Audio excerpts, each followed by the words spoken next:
Hello, it's your Uncle Ray Dean again, talking about subjects around the world and in Texas. I'm still on this drug addiction thing. Thought I'd keep pushing it, hoping someone will one day listen to me and take some of my suggestions.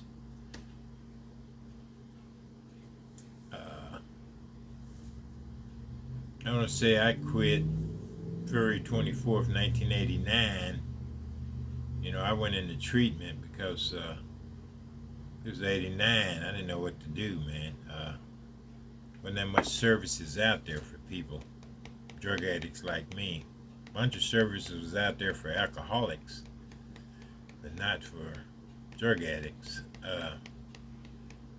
Like I went into treatment, 28-day treatment in Kansas City, Kansas, and in 2 weeks I thought I was clear, man. I was good to go. So when you're trying to quit on your own, white knuckling it, as they say, if you can go 2 weeks without drugs, your body starts feeling better. You start becoming yourself all over again. 2 weeks without drugs. Drugs, alcohol, nothing, Because I thought in my drug fiend mind, all I was going to do is smoke weed. I wasn't going to do crack, heroin, Xanaxes, and I wasn't going to do opiates. I wasn't going to do any of that anymore. That's what was throwing me off. The weed was always mellow. But as soon as I got out of treatment, I started smoking weed. And it caused me to go back to my, what they call, drug of choice, which is crack cocaine or powder cocaine. I never really had a drug of choice. I never had one. As long as it got me high, I enjoyed it.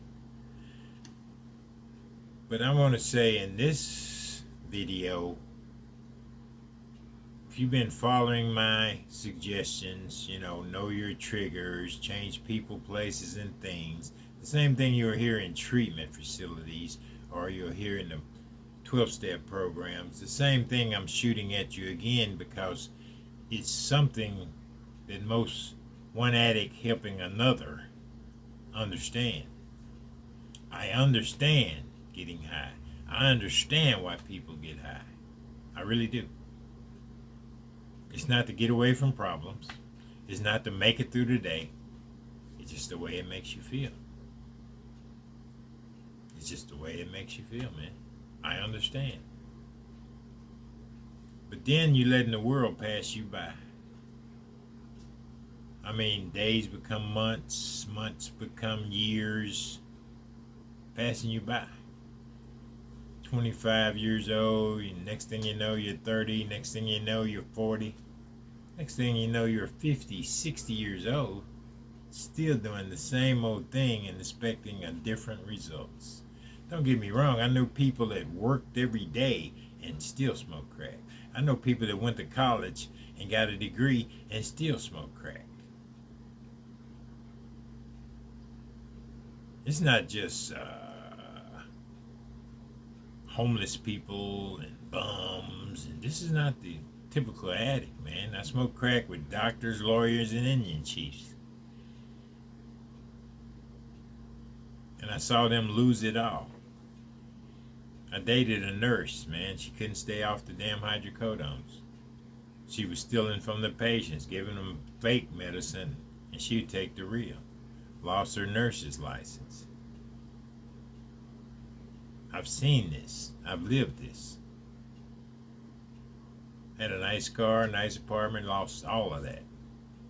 Behind some hydrocodones. Opiates. Oxycontin did that. Xanax did that. Valiums did that. I put enough poison in my body, I should not be alive today. I shouldn't be alive. So I give these suggestions out of my heart, man. This guy come to me the other day and said the only time he used when he came home, only time he used, he said while he's out there working, he never thinks about it. My suggestion was him, stop coming home. If that's your trigger, stop coming home. Find something to do where you work at. He didn't like that suggestion. I got family. I got kids to come here. Yeah. I remember my sponsor told me, and I said, man, if a man just smoked weed on like New Year's Eve, got drunk on New Year's Eve, and then the whole rest of the year didn't do nothing, is he addicted? The guy looks at me and he turns his head sideways and I said, I'm gonna tell you this, Ray Dean. If he was irritable, angry, mad that whole year, pissed off at that whole year, and didn't mellow out till that, like he's looking forward to it, yeah, he's addicted. One time a year? If you're looking forward to it. If you're looking forward to getting high, you're addicted. If you already played it in your head what's going to happen, what you're going to do, you're addicted. I tell people all the time, and it's just me with some radionology, going to get the dope, you're high as you ever been. That rush of going to get it, hoping the guy got it, hoping he's there, I hope he's, you're high as Cooter Brown right there. Then as soon as you put the dope in your hand, you mellow out. There's a rush to hurry up and put the dope on the pipe or in your needle or wherever you got to put it. If you done lost that adrenaline rush that you had when you was going to get it. So again, my suggestions change people, places, and things. I mean, you can put on Facebook how you're praying to God and having a good day. You can put all this up to try to fake somebody out that you're doing okay. Again, I say, you look in the mirror and you tell me how you're doing. Because guess what? When I was down to 110 pounds on a 6'4" frame, I didn't see it. I still thought I was Mr. Cool, Mr. Suave, Mr. Muscles. I still thought it. That's what I saw. The eyes are the mirror to the soul.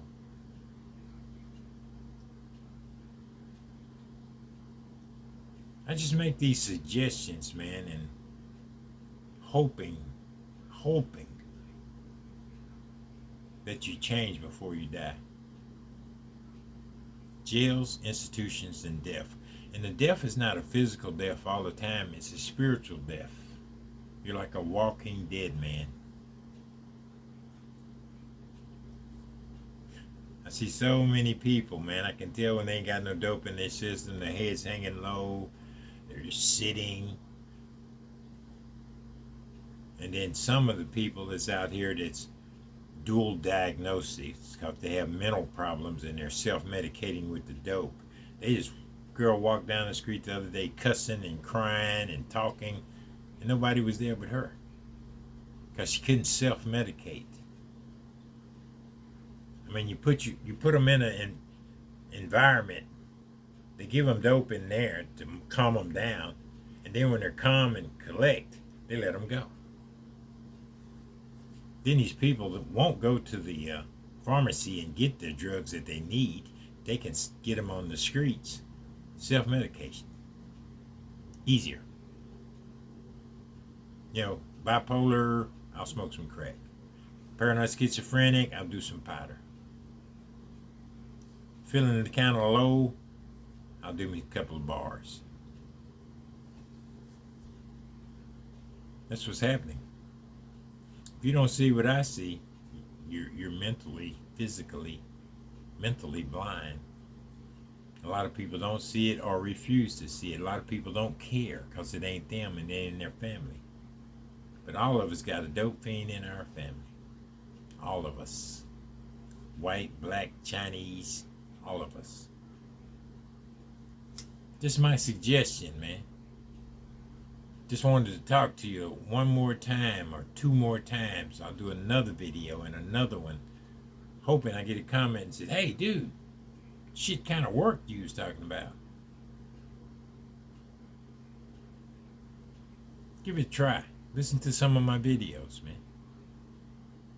Look at over and over repetitious behavior, because you're getting smoking crack over and over. Your repetition on that one. So why you can't do some repetition on trying to get off the shit? I don't even know most whoever's listening. I don't know you. Probably will never meet you. Probably will walk right by you in Walmart if I did see you. You can ask me wherever I am, man, how can I get off this dope? And I'm going to give you some suggestions.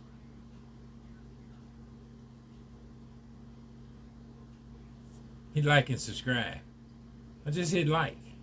I'm trying to get some numbers up where YouTube can pay me. Have a good day.